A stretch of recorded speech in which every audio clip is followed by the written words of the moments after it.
नमो नारायण, जय महाकाल, जय माँ बगलामुखी। सभी मेरे दर्शकों का बहुत बहुत स्वागत है। और देखिए, आज का विषय जो है वो मुझे कमेंट से लिया है। मुझे ऐसे बहुत से कमेंट आते हैं, सवारी खुलकर नहीं आती है, सवारी वचन नहीं देती है, सवारी सही बात नहीं कहती है, सिद्धि नहीं मिल रही है, मेरी पूजा पाठ का फल नहीं मिल रहा है, मेरी साधना बढ़ नहीं रही है, मेरी मनोकामना पूर्ण नहीं हो रही है, मेरी पूजा फलित नहीं होती है। बहुत सारे सवाल आपके हैं और जवाब आज के वीडियो में ही छुपा हुआ है कि क्या कारण है जिसकी वजह से आपकी पूजा पाठ साधना का फल आपको पूर्णता नहीं मिल पा रहा है।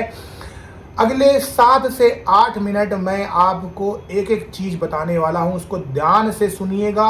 अगर इस तरीके से आप करते हैं तो 100% आपको सफलता मिलेगी।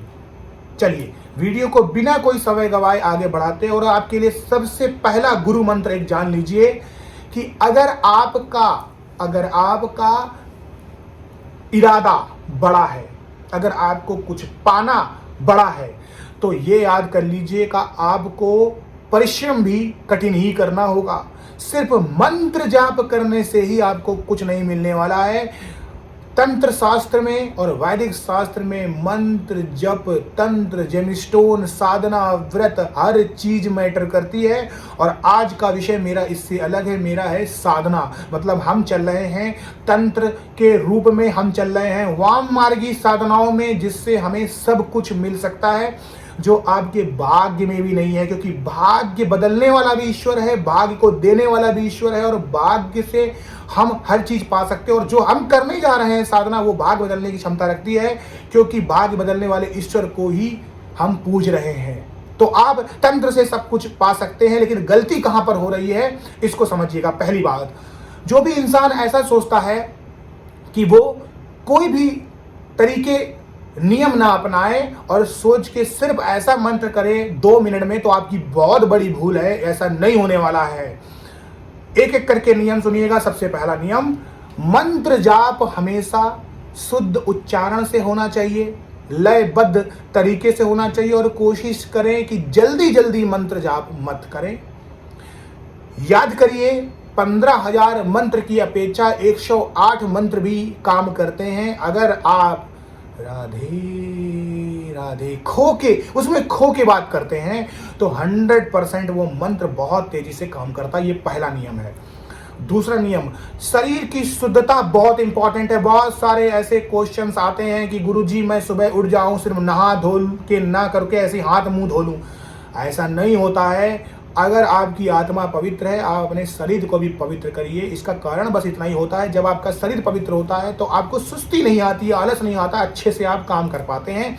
नहीं, कहीं ना कहीं आपके दिमाग में ये ख्याल जरूर आएगा, आप देख लीजिए करके, कि मैंने आज नहाया नहीं है, ईश्वर कहीं रुष्ट तो नहीं हो जाएंगे, कहीं वो तो बिल्कुल हो जाएंगे। क्योंकि अब आपने ऐसा सोच लिया। और ये माइंड का खेल है, अफर्मेशन, ये मैनिफेस्टेशन है। जो आप सोचते हैं वो होने लगता है। तो आपके शरीर में आपकी आत्मा और माइंड, ये बहुत पवित्र चीजें हैं। ये आप जैसा चाहेंगे वैसा करने की क्षमता इनके अंदर है। आत्मा मतलब आपके पिछले जन्मों का कर्म का लेखा जोखा, और इस जन्म में जो आप करेंगे वो आत्मा यही करने आई हुई है। और उसी के हिसाब से अगला आपका पुण्य निर्धारित होगा, अगला आपका पाप निर्धारित होगा। और इसी के साथ साथ आप अभी जो भी कर्म करेंगे अच्छे, उसका अच्छा फल मिलेगा, बुरे जो करेंगे उसका बुरा फल मिलेगा। इसमें कोई शक नहीं है। तो दूसरी बात आती है कि शुद्धता का विशेष ध्यान दीजिए। तीसरी बात आती है कि मंत्र जाप आप किसी भी समय करें, कोई फर्क नहीं पड़ता। अगर आप पूजा जाप करना चाहते हैं, पूजा साधना करना चाहते हैं, तो आप किसी भी समय करिए। अगर आपको कुछ चाहिए है जिंदगी में, तो 2 सबसे अच्छे समय होते हैं। एक होता है ब्रह्म मुहूर्त, जिसमें पूरा वातावरण शांत रहता है, प्रकृति की गोद शांत रहती है, किसी प्रकार की हलचल नहीं होती है, आपके ऊपर काम का बर्डन नहीं होता है, काम की टेंशन नहीं होती है। तो आप अपने ऊपर अच्छे से फोकस कर पाते हैं, उस देवी देवता के मंत्रों के ऊपर फोकस कर पाते हैं, और भगवान के ऊपर भी फोकस कर पाते हैं। तो समय यही होता है ब्रह्म मुहूर्त का। दूसरा समय होता है 8 बजे के बाद से लेकर 12 बजे तक, आप किसी भी समय कर सकते हैं। और अगर आप पूजा पाठ करना चाहते हैं तो फिर किसी भी समय कर सकते हैं। लेकिन इन सब में सबसे इंपॉर्टेंट बात आती है कि एक समय में करना। जो भी इंसान इधर उधर यहाँ वहाँ मंत्रों करता है, उसकी पूजा कभी फलित नहीं होती है, वो सिर्फ फॉर्मेलिटी करता है, सिर्फ फॉर्मेलिटी करता है और उसे ज़िंदगी में कुछ नहीं मिल पाता है। तो आप समय कोई भी चुने, दिन, दोपहर, शाम, कोई फ़र्क नहीं पड़ता है। आपका अनुशासन किस समय कर रहे हैं ये मैटर ज़रूर करता है और ये चीज़ें आपकी रियल लाइफ में भी लागू होती है, नौकरी पर, बिजनेस में, हर चीज़ में। अगली बात आती है कि जिस भी देवी देवता का आप जाप करें, उनके कपड़ों और उनकी चीज़ों का विशेष ध्यान दें, उनको उसी प्रकार की चुनरी उड़ा दें, अपने कपड़े भी उसी प्रकार के पहन लें, अपना एंड द एंड में एटलीस्ट कम से कम आसन तो वही रखें, ये सबसे इंपॉर्टेंट है। भगवान देवी देवताओं को भोग जरूर लगाएं और अगर आपका कोई काम बन जाता है उसके बाद थोड़ा सा दान जरूर करें और दान करने के साथ साथ गरीबों को जितना हो सकता है थोड़े पैसे दे सकते हैं। जरूरी नहीं कि आप पूरे लाखों रुपए दें, जितनी आपकी श्रद्धा है, थोड़े से पैसे, थोड़ा सा खाना और किसी भी प्रकार का कोई वस्त्र आपके पास है तो वो भी दे सकते हैं। लेकिन एक बात याद रखिए, अपने पहने हुए कपड़े मत दें। अपने पहने हुए कपड़ों को अगर आप देना चाहते हैं तो हमेशा उन कपड़ों को धुल के दें, ये बहुत इंपॉर्टेंट होता है, क्योंकि जो भी इंसान अपने पहने हुए कपड़ों को बिना धुले दे देता है तो उसको दरिद्रता आती है, उसका सारा पुण्य कमाया हुआ उस इंसान के पास चला जाता है और वो इंसान कंगाल हो जाता है। ये प्लैनेट जुपिटर के कारण होता है। तो अपने कपड़ों को हमेशा धुल के साफ सुथरे करके इस्त्री करके तब दे सकते हैं, ऐसा ही करना चाहिए। अदरवाइज आपके कपड़ों में तंत्र भी आसानी से किया जा सकता है। तो इस चीज़ों को माइंड मत करिए, लेकिन माइंड जरूर करिए। अगली बात आती है कि पूजा अर्चना साधना करते समय हमेशा दिमाग में ये उथल पुथल रखना, मेरा काम बनेगा नहीं बनेगा, क्या मैं सही कर रही हूँ, क्या मैंने गलती तो नहीं कर दी कि मैं कृष्ण भगवान का जाप कर रही हूँ, हो सकता मुझे शिव जी का जाप करना चाहिए, मैं शिव की गलती कर, कहीं मुझे हनुमान जी का। ऐसे आप भटकते रह जाएंगे। ईश्वर एक है, एक ही रूप है और हर ईश्वर के अंदर वो क्षमता है। अगर आप सिर्फ सूर्य देवता का भी जाप करते हैं तो उनके अंदर भी सब पावर है, सब चीज़ देने की क्षमता है, सब चीज़ देने की क्षमता है। तो आप किसी भी भगवान को चुनिए, कोई फर्क नहीं करता है, बस उस भगवान पे थोड़ा सा विश्वास करिए।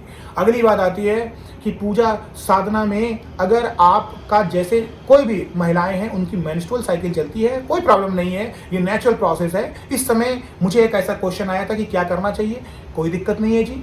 अगर आपको मेंस्ट्रुअल साइकिल आती है, भगवान की मूर्तियों को हाथ मत लगाइए, मन में जाप स्टार्ट करिए। मन आपका सबसे स्वच्छ होता है, आत्मा सबसे स्वच्छ होती है। आंख बंद कर लीजिए, किसी भी मूर्ति को मत छूइए, बैठ जाइए, हाथ ऐसे रख लीजिए और उसके बाद भगवान का ध्यान करते रहिए, अपने मन में बुदबुदाते रहिए। भगवान आपकी 100% सुनेंगे। ये मानसिक जाप है, 1000% इसका फल मिलता है, इसमें कोई शक नहीं है।